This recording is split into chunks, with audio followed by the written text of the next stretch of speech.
Early one morning, Uche stood frying fresh golden akara at her roadside stand. Customers crowded around her, calling out their orders and rushing her along so they wouldn't miss their buses. Despite her exhaustion, she smiled warmly at each one of them. Her two children, Junior and Gift, arrived in their neat school uniforms to greet her before class. Uche hugged them both tightly and pressed transport money into their hands, telling them to study hard and trust that God would protect them. The children thanked her and went on their way, laughing together. As they disappeared down the road, Uche watched them go, quietly holding back tears. A luxurious dark SUV pulled up at the roadside, drawing the attention of everyone nearby. A well-dressed man named Peter stepped out and approached Uche's stand, requesting a generous order of akara. When he tasted it, he was amazed by how sweet and delicious it was. He asked how long she had been selling akara, and she told him 5 years, a length of time that clearly impressed him. He gently asked about her husband, and her smile faded instantly. She explained, politely but firmly, that she preferred to keep her family matters private.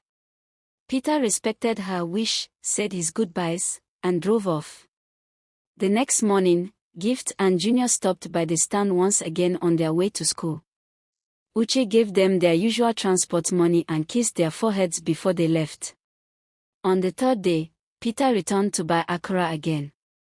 This time, he and Uche talked and laughed easily together, and the customers around them began to notice the growing spark between them, whispering that a rich man had fallen for the akara seller. Peter's tone soon turned serious. He asked whether she was still with her husband, and after a pause, she told him no. Relieved, he asked if she had been married before, and she confirmed that she had, but added that there was something important she needed to tell him. Before she could explain further, Peter cut her off, insisting he didn't need any explanations and that all he wanted was for her to agree to marry him. Uche tried again to stress that what she wanted to say mattered more than the proposal itself, but Peter brushed it aside, certain that nothing could matter more than making her his wife. In the middle of a crowded market, Peter knelt before Uche and asked her to marry him. The crowd erupted, urging her to say yes. Without hesitation, she agreed, and everyone around them cheered and clapped as the couple embraced.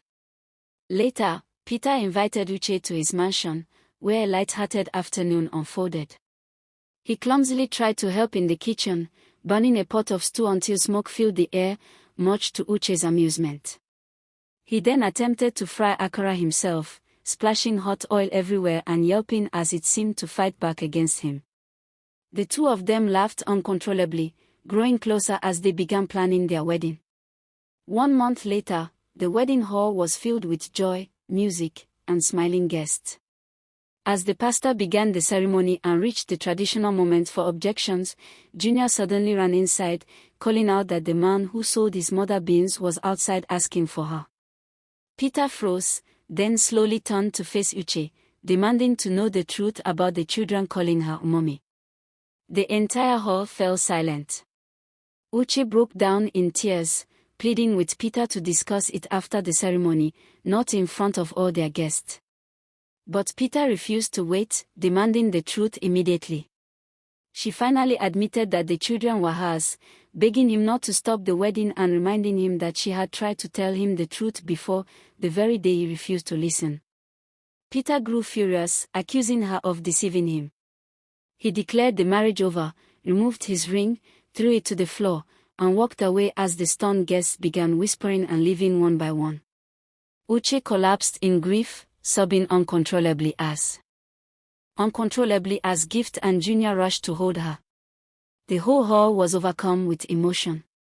Peter drove off in anger as rain began to fall.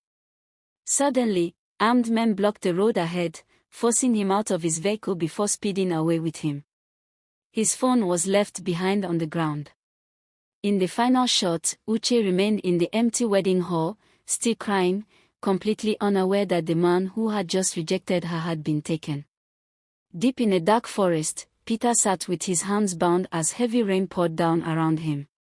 One of his captors warned that his family had one day to deliver a massive sum of money, or he would not survive. Soaked and battered, the once untouchable billionaire found himself completely powerless for the first time in his life. Inside a hidden shelter, Peter sat on the ground, bruised and shaken, while another captive quietly wept beside him. His captors argued among themselves over the ransom. Closing his eyes, Peter's mind drifted back to happier memories, Uche smiling as she cooked, the children laughing together, before shifting painfully to the moment Uche broke down in tears at the altar. Quietly, he admitted to himself the weight of what he had done. Back at the wedding hall, most of the guests had already gone. Flowers lay scattered across the floor among the abandoned decorations. Uche remained seated in her gown, unable to speak, as Gift gently wiped her tears away. Junior picked up the discarded wedding ring from the floor and brought it to his mother, telling her not to lose it in case his stepfather returned. His innocent words broke everyone's hearts, and Uche pulled her children close, crying harder than before. Outside in the rain, the wedding planner gently informed Uche that everyone had left. She nodded without a word, removed her veil, looked at it one last time, and folded it carefully away, her dream ending before it had truly begun. By morning, news of the failed wedding had spread across Lagos. Gossip spread quickly among the community. Some blamed Uche for not revealing her past sooner, while others insisted she had tried, only to be silenced by Peter's refusal to listen. An older woman's quiet defense of Uche brought a heavy silence over the conversation. At Peter's mansion, his younger sister Clara tried desperately to reach him by phone, without success. Their driver soon rushed in with troubling news: Peter's SUV had been found abandoned. Fear spread through the household as no one could explain where he had gone. Back in the forest, the kidnappers pressured Peter into calling his family. Trembling, he reached Clara, and the kidnappers demanded an enormous ransom within a single day before ending the call. Clara broke down in tears after the line went dead. Uche returned to her Akara stand, still visibly shaken and worn from crying. Customers noticed her pain, and some quietly bought from her without saying much. One woman discreetly paid far more than the cost of her order, offering words of comfort about better days ahead. After the woman left, Uche wept again. Junior overheard two customers discussing the news that the billionaire who had rejected his mother the day before had been kidnapped.